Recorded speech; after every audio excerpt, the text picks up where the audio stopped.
අල්ලසෝ දූෂණ විමර්ශන කොමිෂන් සභාව විසුරුවා හැරීමට කිසිදු තීරණයක් ගෙන නොමැති බව ජනාධිපති මාධ්‍ය අංශය නිවේදනයක් නිකුත් කරමින් පවසනවා. අල්ලසෝ දූෂණ විමර්ශන කොමිසම පිහිටුවීම සමාජිකයින් පත් කිරීම සහ ඉවත් කිරීම 19 වෙනි ආණ්ඩුක්‍රම ව්‍යවස්ථා සංශෝධනයට අනුව සිදු කළ යුතු බවයි එම නිවේදනයෙන් පෙන්වා දෙන්නේ. දැන් තවත් පුවත් පෙළක් කෙටියෙන් දකිමු. රටම කෙටියෙන් අග්‍රාමාත්‍ය රනිල් වික්‍රමසිංහ මහතා ඊයේ පස්වරුවේ කැලණි විහාරයේ වැඳපුදා ගත්තේ තවත් ඇමතිවරුන් කිහිප දෙනෙකුද සමගයි.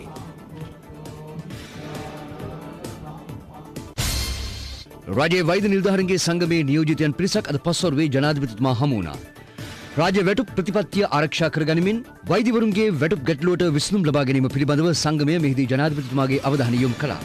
මද්ද්‍රව්‍ය උදුරු තුරන් කිරීම සම්බන්ධයෙන් ජනාධිපතිතුමා ගෙන යන වැඩපිළිවෙලට රජයේ වෛද්‍ය නිලධාරීන්ගේ උපරිම සහාය දෙන බවත් මෙහිදී වෛද්‍ය සංගම් නියෝජිතයන් පැවසුවා. ග්‍රාමීය ආර්ථික සංවර්ධන අමාත්‍ය ධුරයෙන් පිදුම් ලැබූ පී හැරිසන් මහතා පිළිගැනීමේ උත්සව රැසක් අද අනුරාධපුර දිස්ත්‍රික්කයේ ස්ථාන රැසකදී පැවැත්වුණා.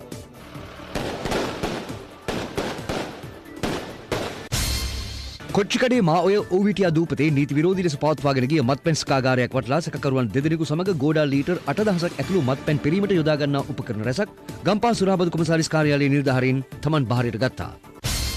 ඇඹිලිපිටිය කිරණවැල් කටුව ප්‍රදේශයේ වැසිකිලි වලක් කඩා වැටි අඹුසැමි යුවලක් අද දහවල් ජීවිතක්ෂයට පත් වුණා.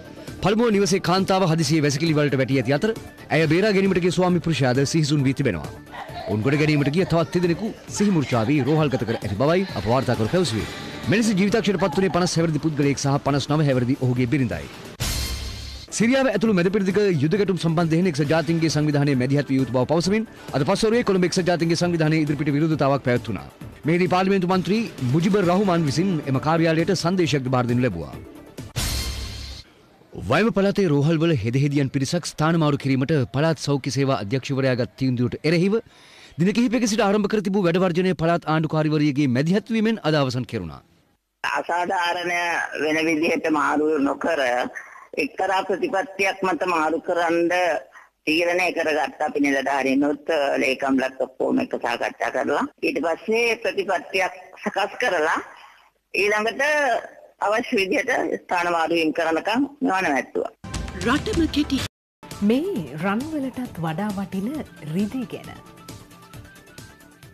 පොදු රාජ්‍ය මණ්ඩල යොවුන් ක්‍රීඩා උළෙලේදී බර ඉසිලීමේ ක්‍රීඩිකා ශ්‍රීමලී සමරකෝන් සහ උස පැනීමේ ක්‍රීඩක රොෂාන් ධම්මික රිදී පදක්කම් දිනා ගන්නට සමත් වුණා. මේ තරඟාවලිය පැවැත්වෙන්නේ සැමෝවා රාජ්‍යයේදී. මේ අතර ක්‍රීඩා ඇමති දයාසිරි ජයසේකර මහතා අද වැඩභාර ගත්තා. දැනට පවතින අතුරු කමිටු විසිරුවා හැර ක්‍රීඩා සංගම් නිලවරණ නිසි පරිදි පැවැත්වීම තමන් හමුවේ ඇති පළමු අභියෝගයේ බව අමාත්‍යවරයා වැඩභාර ගනිමින් කිව්වා. කෙලිබිමෙන් අතට දයාසිරි ජයසේකර මහතා අද ක්‍රීඩා අමාත්‍යාංශයේදී වැඩභාර ගත්තේ මෙරට 12 වෙනි ක්‍රීඩා අමාත්‍යවරයා ලෙසයි. ක්‍රීඩා නීතිය සංශෝධනය කිරීම සහ අතුරු කමිටු මගින් ක්‍රියාත්මක වන ක්‍රීඩා සංගම් සඳහා නව නිලධාරී මණ්ඩලයක් පත් කර ගැනීම තමන් හමුවේ ඇති ප්‍රධාන අභියෝගය බවයි ක්‍රීඩා අමාත්‍යවරයා වැඩබහර ගනිමින් ප්‍රකාශ කළේ. ක්‍රීඩා සංගම් වල තියෙන ප්‍රධානම ප්‍රශ්නේ අතුරු කමිටු ගහන්න හේතුව තමයි ක්‍රීඩා ප්‍රතිපත්ති පිළිබඳව ප්‍රඥප්ති පිළිබඳව විශාල ප්‍රශ්නයක් තිබෙනවා. ඉතින් ඒ නිසා ඒක හරියට ක්‍රියාත්මක කරොත් මේ අතුරු පාලක මණ්ඩල හදාගෙන මේ රණ්ඩුවට අපිට යන්න වුණා නැහැ. ක්‍රීඩා 26ක මට මතක හැටියට අතුරු පාලක මණ්ඩල තියෙන්නේ. මම බලන්නේ ඒ ක්‍රීඩාවන් වල ඉන්න ජේෂ්ඨයෝ නැත්තම් ඒ ක්‍රීඩාවන් වල ඉන්න දක්ෂයෝ තමයි මේ රණ්ඩුව පටන් ගන්න. ඒ නිසා මේ අයට මම කියන්නේ කරුණා කළා ක්‍රීඩාවට ආදරයක් තියෙනවා නම් දෙයිනේ කියලා එකට එකතු වෙලා වැඩ කරන්න.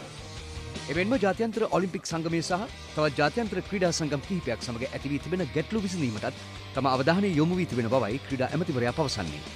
ජාත්‍යන්තර ඔලිම්පික් කමිටුව පහුගිය අවුරුදු 5ක් කාලය තුල දිගින් දිගටම සාකච්ඡා කරලා තියෙනවා. මම මේ ලිපි ඔක්කොම කියෙව්වා. අතරම ඕන් ඉතාලම නොසතුටින් ඉන්නේ මේ ක්‍රියාදාමයේ පිළිබඳව. එක පැත්තකින් ජාත්‍යන්තරවත් විශාල රණ්ඩුවකට යනවා. ඒ වගේම ක්‍රීඩාව අමාත්‍යාංශය සහ සංගම් අතරත් රණ්ඩු. ඉතින් මේ දෙක එකතු වෙලා කොහොමද මේක බේරගන්නේ කියලා තමයි අපි දැන් කල්පනා කරන්නේ. අපි රටකට ගියාම නැත්නම් ICC එකට ගියාම ඔලිම්පික් කමිටුවේ රැස්වීම වලට ගියාම රටක් විදියට අපි ලෝකේ වැදගත් රටක් වෙන්න නම් අපි ජාත්‍යන්තර නීතිත් එක්කත් අපි යම් කිසි විදිහකට බද්ධ වෙන්න වෙයි. ලංකාව තියෙන්නේ ලෝකයේ ඇතුලේ මිසක ලෝකයේ තියෙන්නේ ලංකාව ඇතුලේ නෙවෙයි.